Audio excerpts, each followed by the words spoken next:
So hi, it's Bruce Rouse here from the Sustainability Education Academy, and I'm really honoured to have with me Lee Stewart, author of the book, How to Build Sustainability into Your Business Strategy, a practical no-nonsense guide for business leaders. Now, Lee's had a stellar career over 20 years in sustainability. He was head of sustainability at the giant dairy company Fonterra, which is New Zealand's largest company, and also head of sustainability at Fujitsu Oceania. And he helped both companies cement sustainability into business as usual. He now heads up ESG strategies, where he advises boards and executives on sustainability and ESG strategies.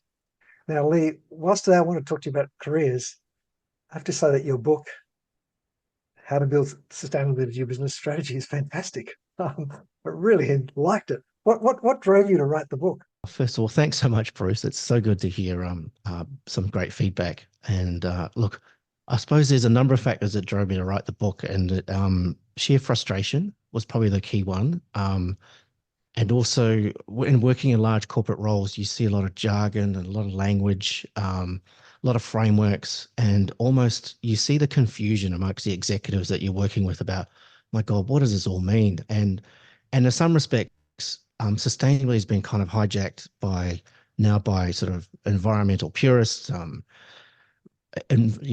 finance sectors and so forth. We want to throw another framework, another acronym at the problem when you can be really, you're just confusing more people. So really what I wanted to write was that what it says on the tin, how to build sustainability business strategy, and cut through all that, strip away all that jargon and do practical business language book on this. But I want to now talk about your first role in sustainability. Yeah.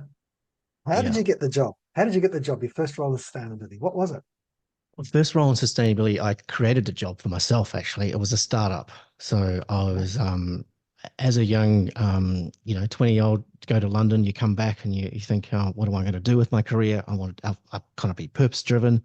So I was fortunate enough to team up with another colleague, and we co-founded Change2, which developed online education around sustainability. And we had some great clients, Lendlease, Suncorp, some larger clients in Australia, and we were developing this content, doing okay, did a small capital raise, looking to do a next round, but then a few things happened with climate policies and so forth, and a global financial crisis. So we had to sort of pivot a bit and sort of keep that business going. But that gave me the great foundation because I went to all the conferences, I managed to speak to all the sustainability experts. So if you look at the jobs market now, the sustainability jobs market now, and also reflecting on your career and others that you see working in this space, what do you see as the key skills that are now most in demand? Stuff. But one thing that resonates really closely when I look at CVs, when I'm interviewing people, when I want people on my team, curiosity is really key, because it's not black and white.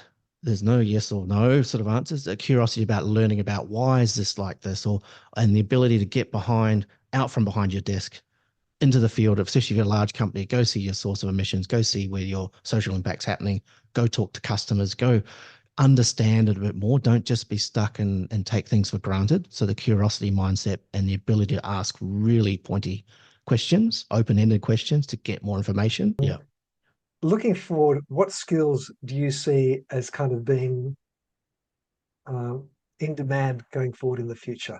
And when I look back at my career, I've bridged that gap as the translator to that. Yeah. So the ability to facilitate, communicate, understand technical knowledge, but how does that impact the business, or what's the business opportunity there? We love to delve into risk mitigation. That's an important part, but I really want to flip it on its head because there's an opportunity for business to do that. And that's where I believe the winners of the next generation of businesses are those that take sustainability as an opportunity, not as a threat. Looking back on your career to date, what are you really, really proud of? What Yeah. is there one? Can you just talk about one project or something where you feel a lot of pride in that project? Yeah, when I talk about a project, probably one thing I was proud of was to get, when I was working at Fujitsu, to get the first energy efficiency neighbors rated in Australia data center. That was immensely technical, challenging, political, had everything in it. But then to grow and get the first portfolio of that and to actually start benefiting the business with increasing revenue, growing new customers, and saving money. It was actually quite a really good case study that took a couple of years in the planning to do that. Yeah. So what's your perspective on this theory that the only way you can get into sustainability is to go and study more, um, and to get a certification? Um, Yeah, Totally disagree with it, but I do see yeah, the value, obviously, in degrees in education and so forth. yeah, Um, my concern is we don't have time, and by the time you've done a 4-year degree, it's completely changed. The yeah, market's changed. I would employ you to have, if you've got good project management skills, or if you work in a company that doesn't have a sustainability program, yeah, or put your hand up and go do the free greenhouse gas protocol course and say, I'll do the company first carbon footprint. It won't be perfect, but I'll have a crack at it. Would you like me to do that? yeah, Or if you've got a sustainability team, I'm guarantee they're under resourced and would like a hand. Maybe just pick up the phone and have a chat to them saying, I want to get in the subject matter area. What can I help you with? Here are my skills. I'm a project manager. I'm in sales. I'm in marketing. What do you need a hand with that I could probably do just on the side a bit to help you out and to learn? And so you yeah. get the practical doing skills. All right. I'm seeing some people don't, I don't know, don't necessarily have that self-confidence or whatever to Yeah. try. They think, Yeah. oh, I can't do anything. I don't know anything about it. Yeah. Do you have any advice on overcoming that kind of fear of? Yeah.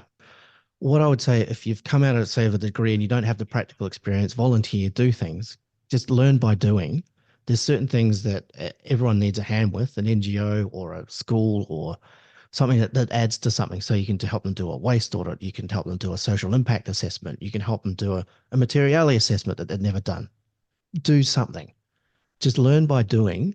And from that, you'll gain the skills and confidence. What would your advice to be them about bring that passion to their existing job when it's not in their job Yeah. description?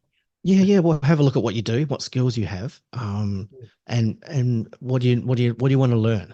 What are you actually passionate about? And does that translate into you actually picking up a book or doing a short course or actually going online and researching about it? So Yeah.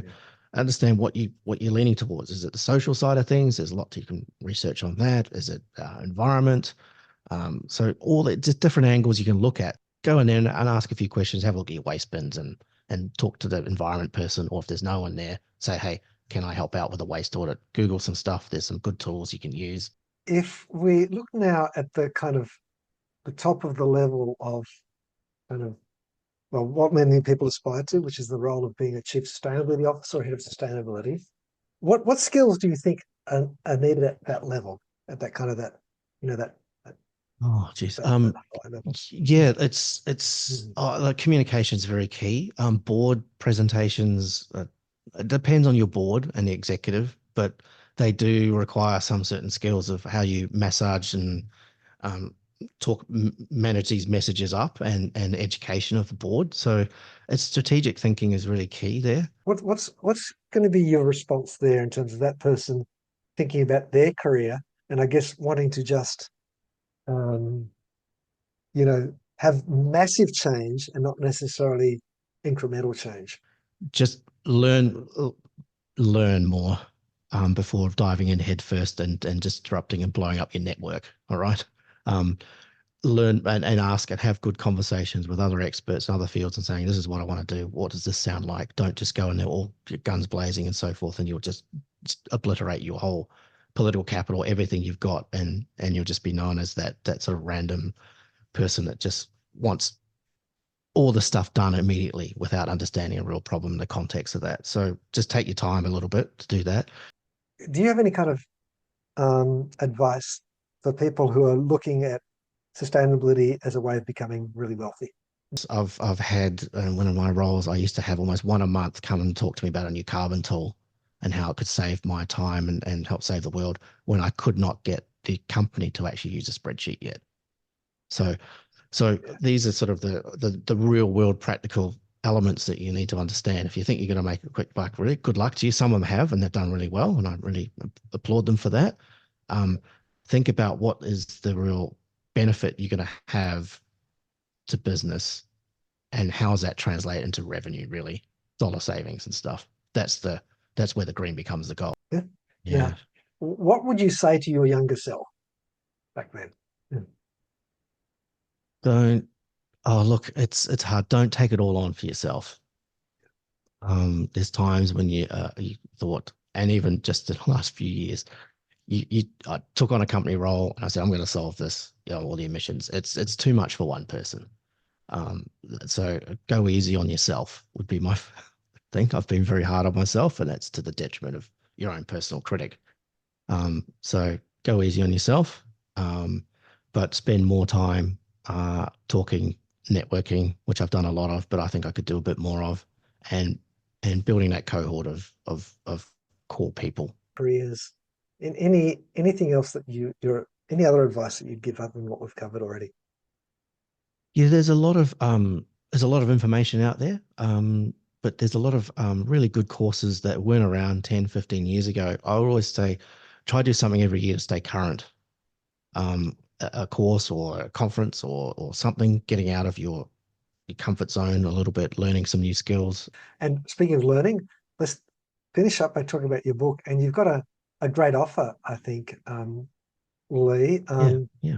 You're offering to send anyone a signed copy of your book, How to Build Sustainability into a Business Strategy, if they make some sort of review of the book or some sort of comment.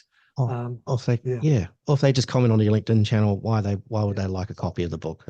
what, Just got one yeah, here. And if you want, I can put a personal message and send it to you anywhere in the world. yeah, Love to hear your feedback on it as well, whether it helps you in your job.